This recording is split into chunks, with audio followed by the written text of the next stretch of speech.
ओम नमस्ते जय जगन्नाथ दर्शक बंधु मु पीताम्बर साहू जोगगुरु बहुत भाई भाई पचार आंजाइटी डिप्रेशन रोग आम केमी मुक्ति पाई कौन प्राणायाम कले आसतु एबे जानिबा आंजाइटी डिप्रेशन सिजिफोनिया और अनिद्रा दोषरु आम केमी मुक्ति पाइबा कौन प्राणायाम करबा। प्रथम प्राणायाम होउची अनुलोम विलोम प्राणायाम। बाम गोड़ उपर डाहाण गोड़ रखिबा, सीधा बसिबा, बाम हाथ रखिबा ध्यान मुद्रा, बुढ़ांतर पाखा आंगुली को छुईबा, डाण हाथ डाहाण पट नाकपुड़ा को बंद करिबा, बामरे श्वास नबा,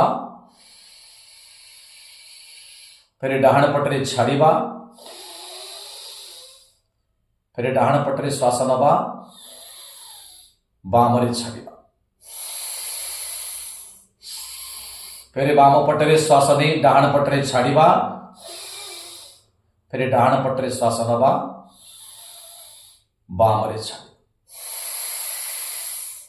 एक धीरे धीरे करबा, लंबा नबा, बाम पटरे लंबा नबा, डाहाण पटरे लंबा छाड़िबा, फिर डाहाण पटरे लंबा नहीं बामरे छाड़िबा।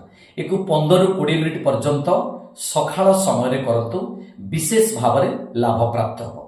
जिते ऑक्सीजन जीव ब्रेन सेल को सेते ब्रेन सेल एक्टिव हो, जो नेगेटिव हार्मोन जो क्रिएट होची ताकू से पॉजिटिव हार्मोन रे कन्वर्ट करिकी शांत आपन को शांत रखिबो एवं डिप्रेशन एंजाइटी रो दूर करिवो। ये होची प्रथम प्राणायाम। द्वितीय प्राणायाम होची भ्रामरी। बुढ़ा आंगुठी साहाय्य छोट कान को बंद करिबा, शेष 3 आंगुली आखि उपरे, मथा उपरे 2 आंगुली, लंबा श्वास नै भ्रामर भली शब्द करिबा।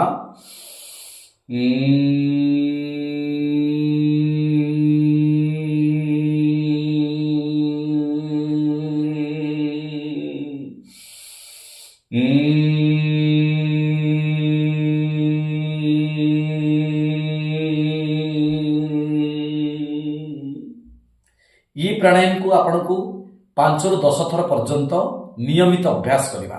या द्वारा ब्रेन सेल एक्टिवेट हुए, डिप्रेशन मध्य आपण दूरे रहंती।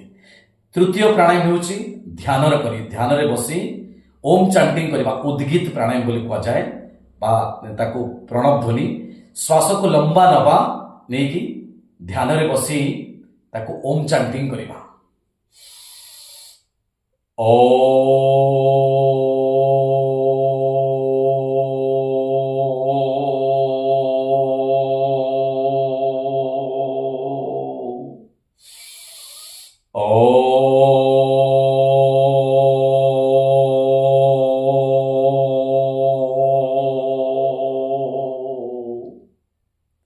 एभली भावरे मिनिमम 10-15 थर पर्यंत ध्यान रे बसी ओम चैंटिंग करबा।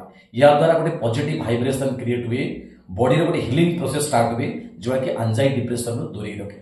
एई तीनोटी प्राणायाम जदि प्रत्येक दिन सकाळ उठी 15-20 मिनिट समय दउचंती ताहले निश्चित भावरे यार समाधान हो पारे। ता सहित दर्शक बंधु खाद्यर नियंत्रण रखिबा। कौन खाद्य खाइबा? सालाड जातीय खाद्य खाइबा, पानी सफिशिएंट पीबा, स्पाइसेस फूड जंक फूड को एवॉइड करिबा, नॉन वेज को एवॉइड करिबा, तेबे जाय यार समाधान घटिबो। एवं सोइबा मिनिमम 6 घंटा में सोइबा मिनिमम दरकार। जदि रातिर निद न होउनी अनुलोम विलोम प्राणायाम करंतु, नले किछि पॉजिटिव बही पढंतु, किछि स्पिरिचुअल जी बही पढंतु। मोबाइल रो दूरे रहंतु। मोबाइल हमको नेगेटिव एनर्जी दिए, बही हमको पॉजिटिव एनर्जी दिए। किछि आध्यात्मिक बही पढुचंती ताले निश्चित भाबरे यार समाधान हो।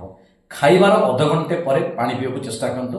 आ खाद्य को चोबई चोबई करिकी समय नियंतु, किंतु चोबई चोबई करी खांतु। कारण खाद्य बहुत प्रभाव पकाए मानसिक स्तर उपरे। जेमिति आहार सेमिति विचार, जेमिति अन्न सेमिति मन। सेति सात्विक आहार जदि खाउचंती एवं पानी सफिशिएंट पिउचंती, एतिकी समय प्राणायाम करूचंती, ताले जो एंजाइटी डिप्रेशन रोग अछि तार निश्चित भाव में आपण समाधान हो पारिबो। जदि गोटे मास करी देखंतु या समाधान निश्चित पाइबे।